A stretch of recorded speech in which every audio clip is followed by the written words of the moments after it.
Why did I just accept that sort of treatment for me and my daughter, and why didn't it stop me being with him? This is a really fair question, and I've actually talked about it a lot, but I will still continue to talk about it in case these videos come across women who are in the position that I was in. Whilst these instances and these outbursts of his were horrible to live through, and me and my daughter didn't deserve them at all, it wasn't like that all day, every day. So yes, essentially I was like the frog that slowly boiled to death.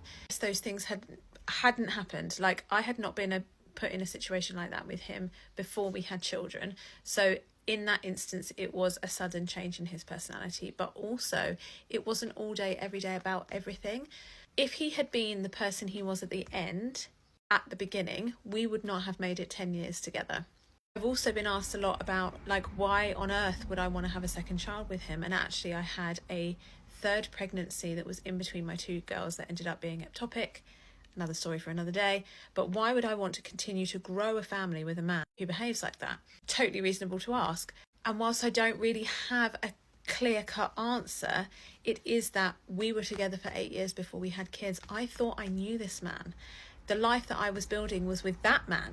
The life we had both participated in building, that's the one I wanted. I still loved him. These instances got more and more frequent, and they got worse and worse as time went on. But I really thought the good guy was going to win in the end. I thought that it was just a phase. I thought that it was just an unhappy patch. Couples who are together for that long are going to go through thick and thin, right?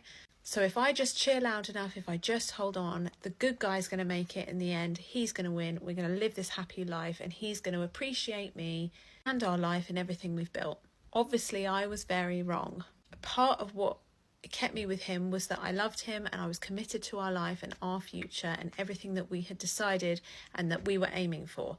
The other part of me felt incredibly stuck, both financially and physically. Very, very stuck. But I also know that I have enough support around me that I could have made it out of that. What kept me there was hope, love, and denial, probably. No, I didn't want my daughter to grow up in that situation, and no, I didn't want to welcome another child into that situation. What I wanted her and eventually her sister to grow up in was the happy home that I was trying to create, that I thought that we would have together.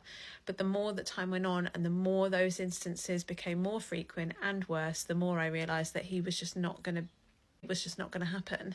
If it was an overnight switch from like calm, easygoing guy to suddenly really aggressive, zero temper, no patience, slamming, shouting around, yeah, it would have been much easier to see the difference between night and day. But part of the control was making it confusing.